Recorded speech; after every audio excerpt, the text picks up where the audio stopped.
Foot.fr, fournisseur officiel de football. Salut les passionnés de football, bienvenue sur Foot Mercato pour un nouveau JT. On débute tout de suite avec Kylian Mbappé qui a su rebondir lors du match retour des quarts de finale de la Ligue des Champions face au Barça. Outre son match, ce qui a fait beaucoup parler, c'est sa célébration de joie avant de rentrer au vestiaire. Selon Mundo Deportivo, le numéro 7 du PSG a même lâché un « c'est le football et c'est sur le terrain qu'il faut parler ». Une réaction qui n'a pas plu aux joueurs du Barça qui rentraient dans leur vestiaire, provoquant de vives tensions dans les couloirs du stade. Les Barcelonais, comprenant le français, ont voulu en découdre. Le quotidien catalan témoigne d'échanges houleux avec des cris et des insultes à tout va. Au milieu des bousculades, les agents de sécurité ont dû intervenir pour résoudre le conflit. Malgré une soixantaine de personnes présentes dans les couloirs, aucun blessé n'a été compté. Kylian Mbappé a provoqué, mais il a également eu un comportement irréprochable en coulisses. Le joueur français a été un vrai leader, comme l'a confié une source du club à l'équipe. Il a eu l'attitude qu'on attendait, toujours très positif et aligné avec le discours de Luis Enrique. Il était un peu plus renfermé ces derniers temps. Entre les deux matchs contre Barcelone, ça n'a pas du tout été le cas, a-t-elle expliqué. Le quotidien sportif ajoute qu'il a été vraiment très impliqué auprès de ses coéquipiers pendant toute la préparation de ce choc européen. Il a échangé avec les autres joueurs et a montré l'exemple qui a beaucoup plu au staff, notamment à Luis Enrique. Après la victoire à Barcelone, il a fêté comme tout le monde sans pour autant s'enflammer.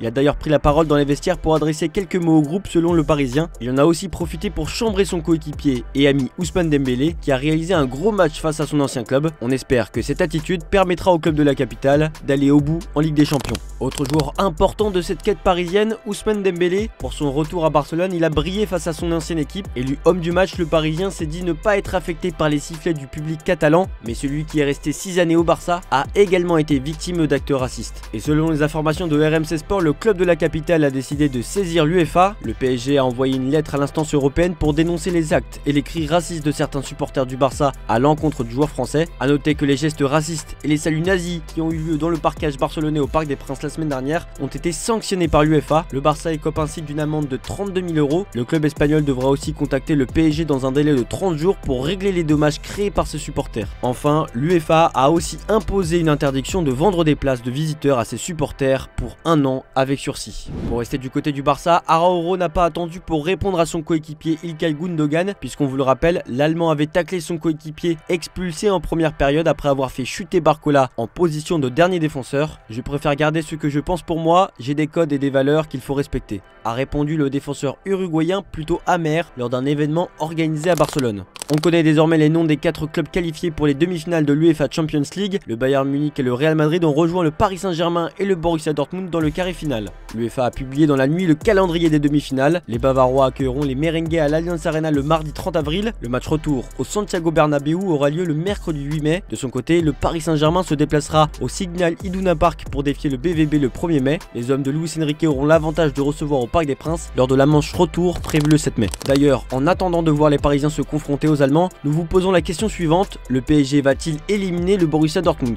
Pour répondre, rendez-vous sur le site footmercato.net. On part direction Marseille où l'OM prépare le départ d'un de ses joueurs cet été, Leonardo Balerdi. Avant son éventuel départ, le défenseur va s'efforcer de bien terminer l'année avec l'OM, notamment ce soir face au Benfica Lisbonne en quart de finale de l'Europa League. Alors qu'il avait reçu plusieurs propositions ces dernières années, la direction de l'OM a toujours mis son veto, mais selon les informations du journal L'Équipe, les dirigeants olympiens sont désormais prêts à ouvrir la porte cet été pour l'Argentin qui n'est pas contre cette idée. Plusieurs clubs sont d'ailleurs sur les rangs, à l'image de l'Atlético de Madrid qui cherche à renforcer sa défense. On reste toujours en France avec un autre club mythique, l'AS Saint-Etienne veut retrouver la Ligue 1 au plus vite. Les Verts sont bien partis pour y parvenir, eux qui pointent à la 2e place du classement en Ligue 2. En parallèle, les Stéphanois continuent d'avancer sur une possible vente du club. Ce jeudi, le quotidien L'Équipe nous apprend qu'un candidat se détache. Il s'agit d'Ivan Gazidis, ancien dirigeant d'Arsenal et de l'AC Milan, nommé président de Kilmer Sports Venture. Il porte le projet de rachat mené notamment par un fonds canado-américano-chinois. En coulisses, le français Michael Benabou serait aussi sur le coup pour acheter la SSE. D'ailleurs, L'Équipe explique qu'en fonction de la montée ou non en Ligue 1, le prix de vente du club sera différent. Allez, on part à l'étranger désormais pour revenir sur les quarts de finale de la Ligue des Champions d'hier soir. Engagés dans la course à la Première Ligue, les Gunners misaient également beaucoup sur la Ligue des Champions et la double confrontation face au Bayern Munich. Sorti seulement avec un match nul de l'Emirates Stadium à l'aller, Arsenal devait faire mieux à Munich. Mais hier, les hommes de Mikel Arteta ont buté face à des Bavarois qui ont fait preuve de réalisme. À la fin du match, Mikel Arteta s'est exprimé et il était très déçu. I saw the players really willing, trying their best. It wasn't enough. It's true that we lacked that magic moment that is needed in this competition to unlock it, to make something happen when the game requires to open that door. We didn't have it, and and that's why we are out. Dans l'autre rencontre de la soirée, c'est le Real Madrid qui s'est imposé au tir au but face à Manchester City. Carlo Ancelotti a remporté son duel à distance face à Pep Guardiola. Après la qualification des merengues, l'Italien a fait passer quelques messages, notamment sur la manière de jouer de son équipe, qui a fait beaucoup réagir sur la toile.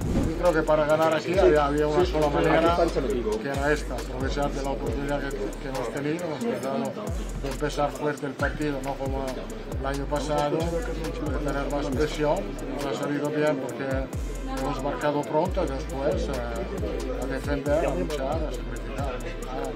Para mí era la única manera para salir vivo de esta eliminatoria. Il n'y a pas eu que des bonnes nouvelles pour le Real Madrid puisque 2 joueurs madrilènes se sont blessés à l'issue de la rencontre. Vinicius Junior s'est blessé à l'adducteur après un appel et un duel avec Kyle Walker. Le Brésilien a dû être sorti par Carlo Ancelotti et le staff médical a appliqué de la glace sur la zone touchée. Dani Carvajal a également dû céder sa place. Le défenseur droit espagnol, après une débauche d'énergie impressionnante, était atteint de crampes et a eu du mal à sortir malgré l'aide des médecins. Les 2 joueurs font partie des incertitudes pour le Classico ce dimanche face au FC Barcelone. Toujours dans ce match, un joueur a fait la différence pour permettre à Madrid de se qualifier, Andrei Lunin. Pour son premier match sous tension sur la scène européenne, le portier de 25 ans a plus que répondu présent. Et forcément, une question se pose, que doit faire le Real Madrid avec Lunin quand Courtois reviendra de blessure pour la saison prochaine? Difficile d'imaginer Lunin se contenter d'un rôle de doublure après une telle saison. Il y a quelques semaines, la presse madrilène a expliqué d'ailleurs que l'Ukrainien envisageait un départ en fin de saison pour rejoindre un club où la place de titulaire lui serait garantie. Et voilà que Relevo dévoile de nouvelles informations. Lunin aurait récemment changé d'avis et il souhaite désormais rester à Madrid pour de longues années. Le club désire aussi le conserver sur la durée et tout indique qu'une prolongation de contrat devrait être signée rapidement. Le joueur a envie de montrer qu'il peut être le titulaire à Madrid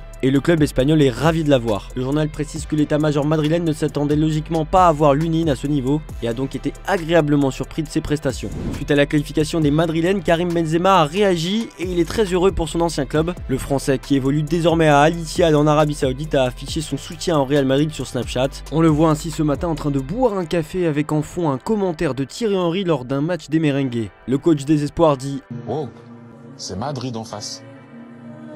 Tu joues pas contre... L'affiche de mercredi soir devait rappeler d'autant plus de souvenirs à Benzema qu'il avait été le bourreau du club anglais lors de la demi-finale retour de C1 en 2022 avec un but inscrit lors de la prolongation qui avait permis aux Madrilènes de se qualifier pour la finale. Et après avoir remporté la Ligue des Champions la saison dernière avec Manchester City, Pep Guardiola s'avoue vaincu. Même après avoir dominé la rencontre de bout en bout, le coach espagnol dit n'avoir aucun regret. Pour lui, son équipe a fait tout son possible pour se qualifier. First of all, congratulations to Real Madrid to reach the semi-finals. They defend so deep with incredible solidarity. So we did everything. I don't have absolutely any regret about what we have done. So. On part au Brésil désormais pour parler d'Hendrick et de sa copine Gabrielle Miranda. Dans le podcast Pod Delas, les jeunes amoureux ont ainsi expliqué la réussite de leur relation par la création de certaines clauses dans un contrat justement créé par Gabriela, la copine d'Hendrick. La première explique que le couple doit maintenir une relation affective volontaire fondée sur le respect, la compréhension et l'affection. La deuxième évoque les interdits comme les addictions ou tout changement radical de comportement. Dans le contrat qu'ils ont signé, ils ont l'obligation de dire je t'aime dans n'importe quelle situation tandis que certains mots sont interdits de leur dialogue comme ou ok. En cas de non-respect, la personne coupable doit offrir un cadeau à l'autre. Celui qui ne respecte pas ces règles doit à la fin du mois donner ce que l'autre veut. Par exemple, j'ai demandé un casque Apple et il me l'a donné, a notamment expliqué Hendrick. Dans les officiels désormais, actuellement 3ème de Ligue 1 avec un match en moins, Monaco espère finir cette saison sur les chapeaux de roue et terminer sur le podium. Mais l'écurie princière devra se passer des services d'Alexander Golovin. L'équipe rapporte que la saison du Russe est terminée. Blessé à une cheville lors d'un entraînement, il souffre d'une entorse et manquera 5 semaines de compétition. Il ne rejouera plus avec les pensionnaires du stade Louis II en 2023-2024. C'est la fin de ce JT Foot Mercato, je vous quitte avec l'image du jour et un Jude Bellingham qui était complètement en feu avec les supporters madrilènes après la qualification. Merci à tous de nous avoir regardés, on se retrouve demain pour de nouvelles vidéos.